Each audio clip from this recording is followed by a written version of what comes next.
दीदी, मैं बिटिया की शादी के बाद ही लौटूंगी। मीरा ने चूल्हे पर रखी दाल की आंच धीमी की और रसोई के दरवाजे पर खड़ी लक्ष्मी की तरफ देखा। लक्ष्मी के शब्द सीधे उसके दिल में उतर गए थे। चेहरे पर थकान थी मगर आंखों में कुछ ऐसा था जैसे कोई खुशी और चिंता एक ही साथ पल रही हो। ठीक है लक्ष्मी, पहले बैठो, पानी पी लो, मीरा ने नरमी से कहा। लक्ष्मी इस घर में पिछले 4 सालों से काम कर रही थी। सुबह झाड़ू पोछा, बर्तन, कपड़े, फिर शाम को 2 घंटे फिर से। मीरा के घर की हर चीज उसके हाथों से गुजरती थी। फिर भी लक्ष्मी की जिंदगी मीरा के लिए अब तक बस काम वाली तक ही सीमित रही थी। मीरा को ये बात आज अचानक खलने लगी थी, जैसे किसी ने आईना रख दिया हो।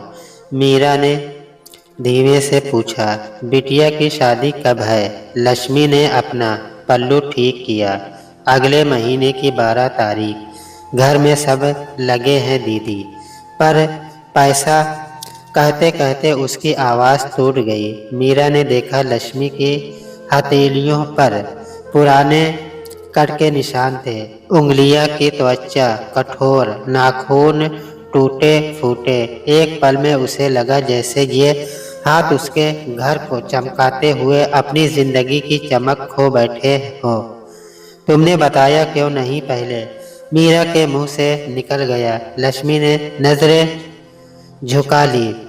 दीदी, कौन किसको क्या बताता है? आप लोगों को काम चाहिए, हमें रोजी, बस इसी से घर चलता है।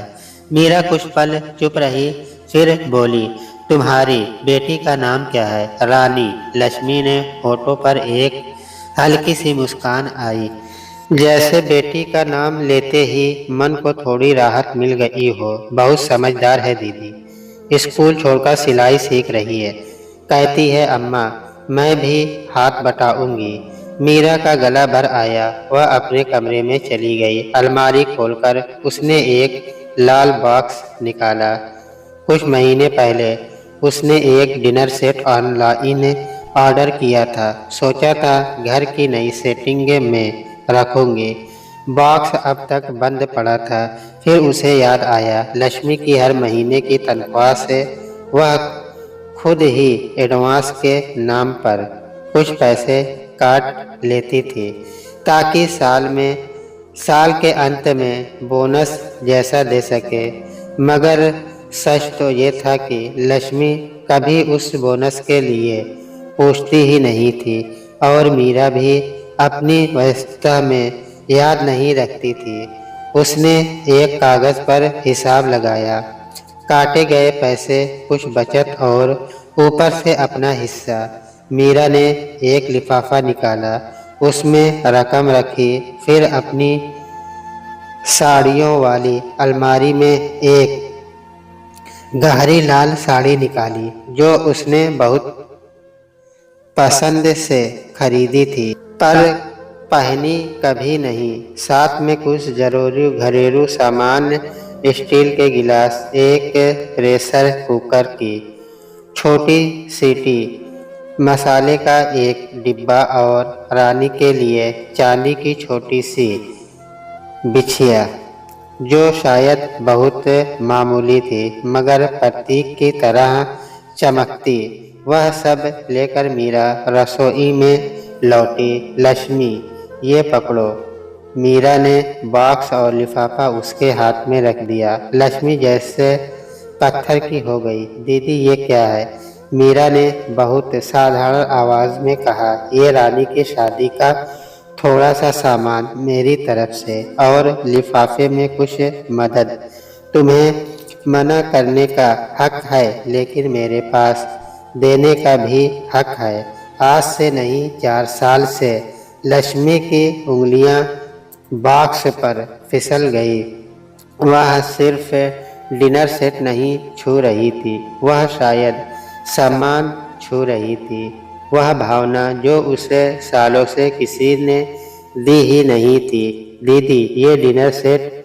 उसने गले में अटका शब्द जैसे बाहर निकाला।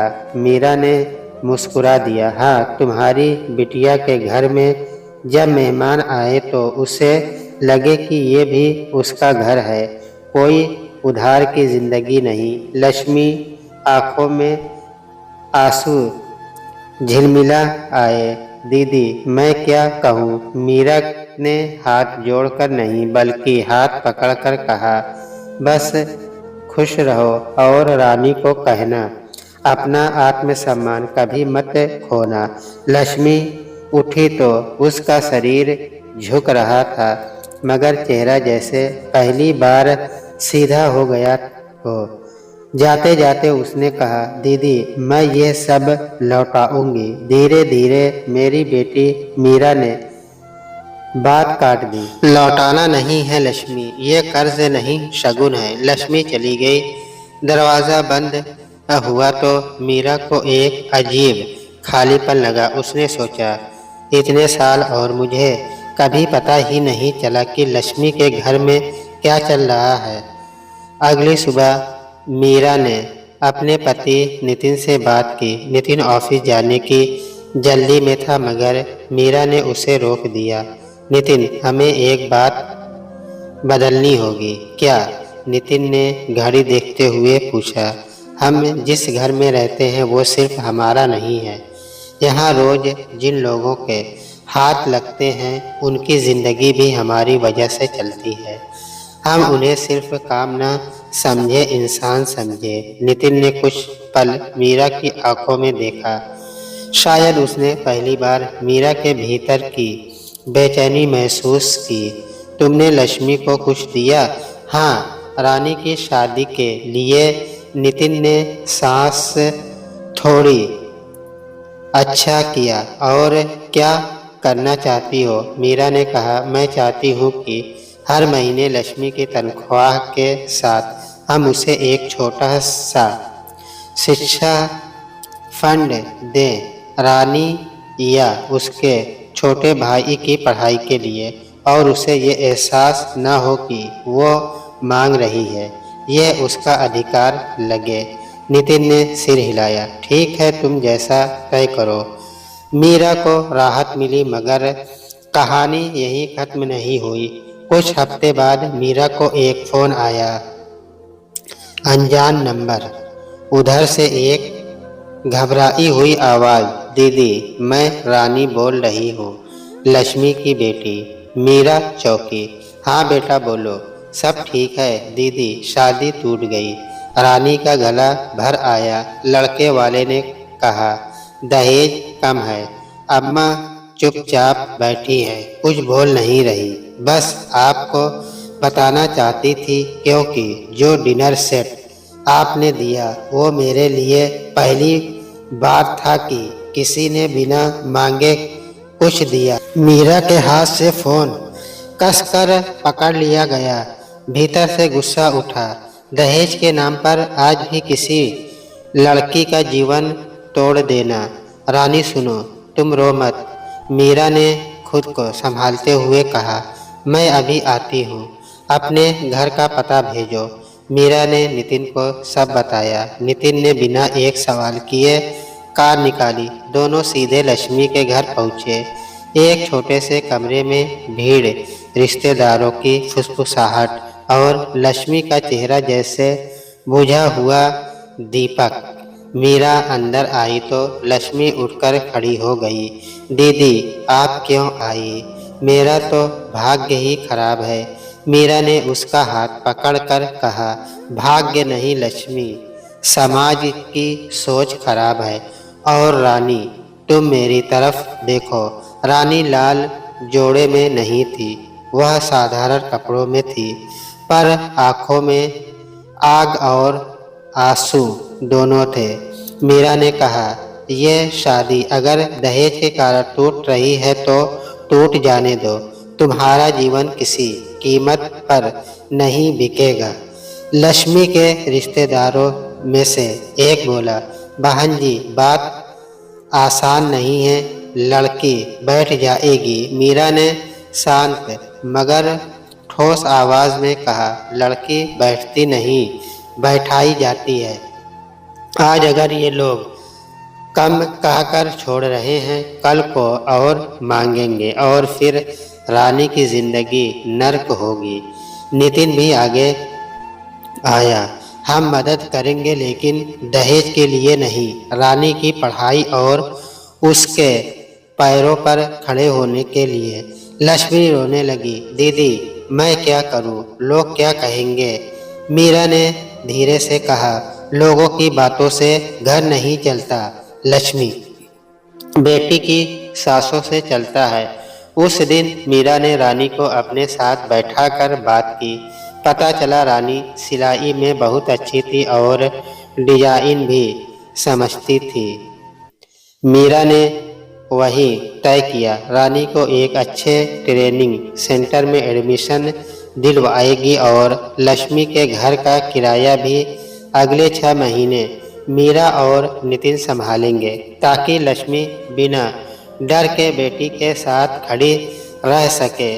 रानी ने कांपती आवाज में कहा, दीदी मैं आपको कभी लौटा नहीं पाऊंगी। मीरा ने मुस्कुराकर कहा, लौटाना मत, बस जब तुम सक्षम हो जाओ तब किसी और रानी के लिए यही कर देना।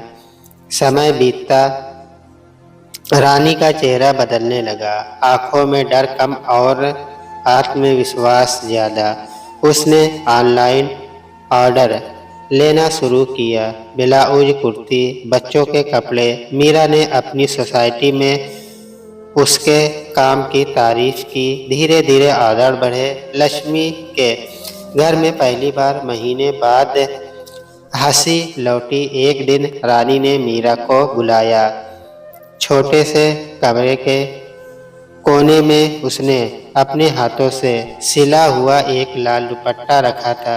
दीदी ये आपके लिए पहला दुपट्टा जो मैंने पूरा खुद डिजाइन किया है। मीरा ने दुपट्टा हाथ में लिया। कपड़ा साधारण था मगर उसमें मेहनत की खुशबू थी। लक्ष्मी ने धीमे से कहा, दीदी उस दिन आपने जो डिनर सेट दिया था ना, वह बस सामान नहीं था, वो इज्जत थी। उस दिन रानी ने पहली बार कहा था, अम्मा मैं भी किसी से कम नहीं।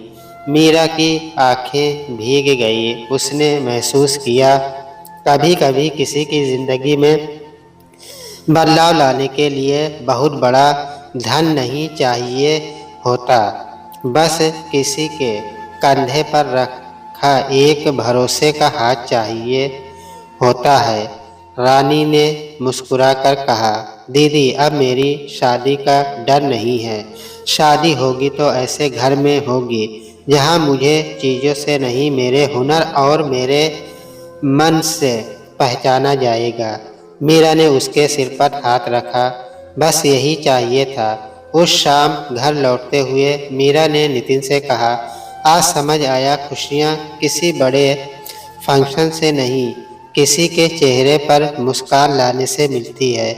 नितिन ने गाड़ी चलाते हुए कहा, और कभी कभी किसी के जीवन का असली दहेज उसका आत्मसम्मान होता है। मीरा खिड़की से बाहर देखती रही। शहर की रोशनी भाग रही थी मगर उसके अंदर एक ठहराव था, एक नई शुरुआत का।